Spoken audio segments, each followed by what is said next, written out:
Je vais vous présenter plus précisément le fonctionnement et dans la pratique comment se passe l'Observatoire des saisons auprès du grand public. Donc on est parti ici de l'initiative d'un groupement de recherche pour créer l'Observatoire des saisons qui a fait appel à 3 associations pour coordonner le projet au niveau national et le promouvoir auprès du grand public.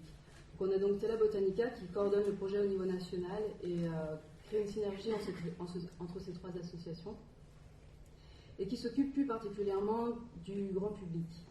Il y a Planète Science qui va s'occuper plutôt du volet junior et le CREA des zones de montagne, Alpes, Massif central et Pyrénées. Il va y avoir un échange permanent avec le grand public, donc un échange d'expertise via le groupement de recherche, de formation, de propositions de formation, de sensibilisation et les travaux de recherche vulgarisés qui vont pouvoir transiter via la plateforme d'échange. Alors qu'est-ce que c'est la plateforme d'échange? Ici elle est illustrée par un site internet qui est le site internet de l'Observatoire des saisons. Il y en a 3. Il y a celui qui concerne le CREA pour les zones de montagne, celui junior avec des outils pédagogiques plus vulgarisés, et enfin celui de l'Observatoire des saisons même, qui lui propose beaucoup d'outils d'observation et pédagogiques, et qui est une véritable passerelle de discussion entre le public et la recherche. On va avoir donc des vulgarisations, des listes de discussion, mais aussi des zones de débat. Et c'est aussi par cette plateforme de recherche que vont transiter les données récoltées par le grand public, les observations, et qu'elles vont pouvoir transiter jusqu'aux chercheurs et qui pourront faire ensuite des inférences sur les changements climatiques.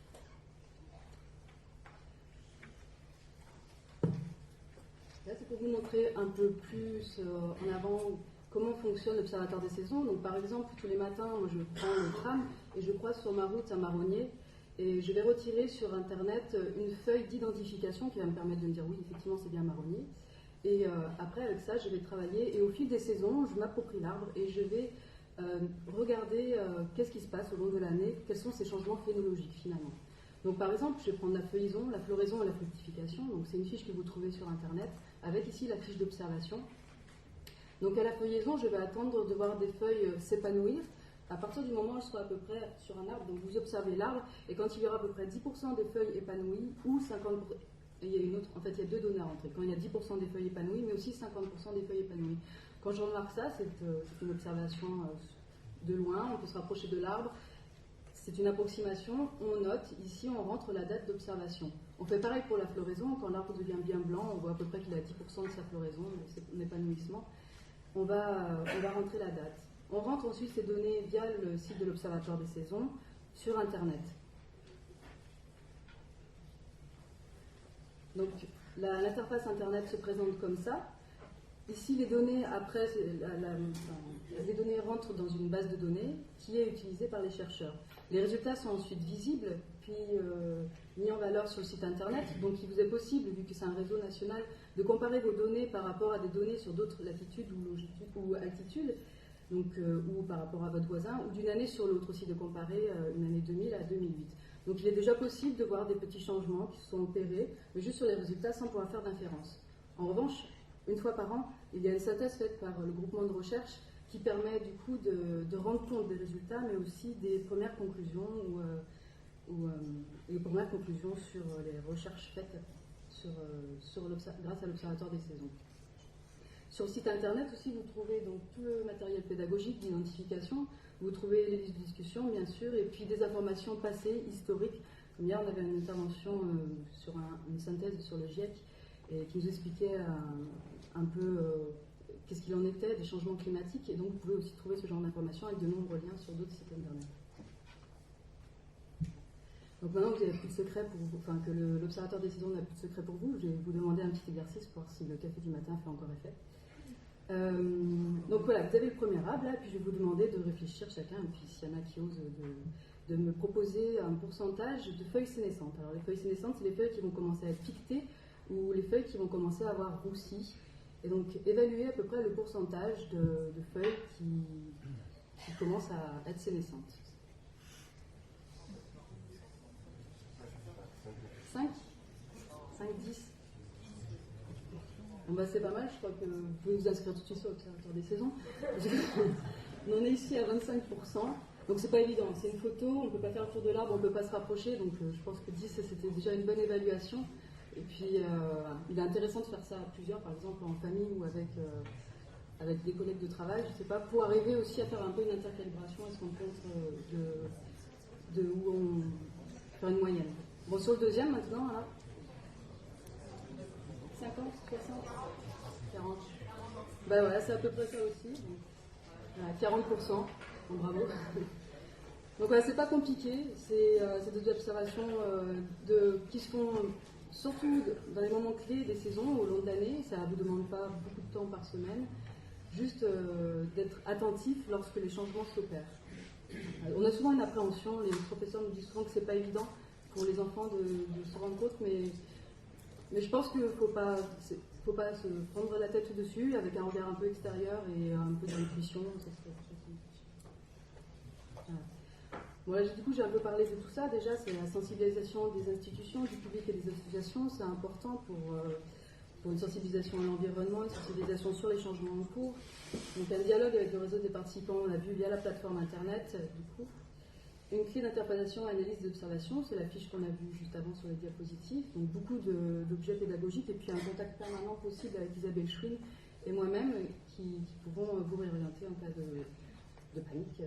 Une vulgarisation des travaux scientifiques, donc une fois par an surtout.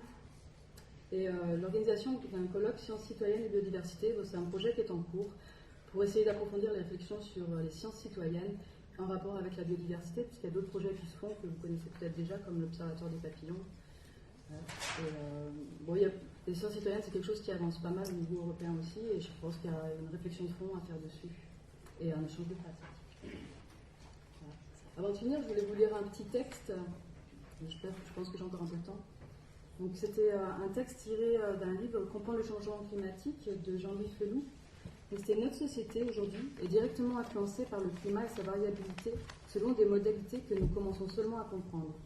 Tout aussi important est le fait que les politiques et les pratiques sociales et les décisions et comportements particuliers des individus et des groupes sociaux dans le temps et dans l'espace ont et continueront d'avoir un effet crucial sur le climat de la planète.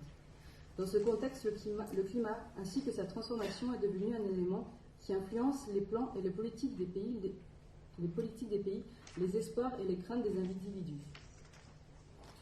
La société civile doit donc être informée et comprendre les processus en action afin de contribuer à l'éveil des citoyens ainsi qu'à l'organisation de la société et ses orientations.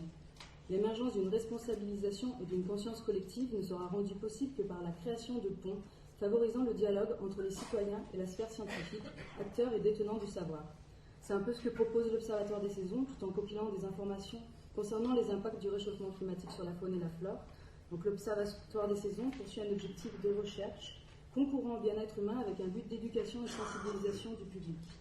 Il rend accessible le savoir et la démarche scientifique en plaçant la science dans le quotidien, comme on l'a vu, et contribue à l'émergence d'une conscience environnementale respectueuse et plus largement une conscience d'une culture scientifique, l'émergence d'une culture scientifique environnementale.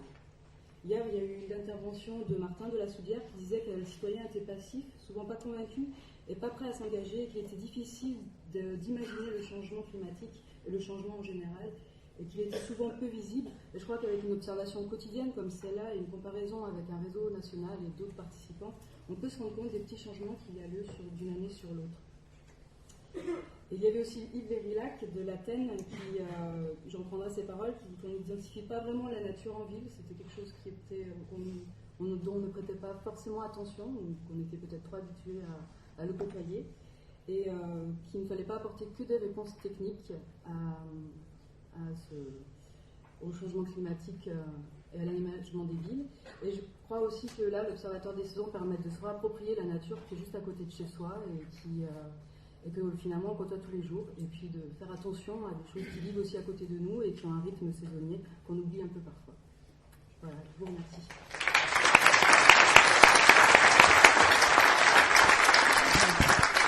Merci. Ça m'a fait plaisir effectivement de voir ce terme d'observatoire, d'observation, c'est quand même une des qualités premières des jardiniers.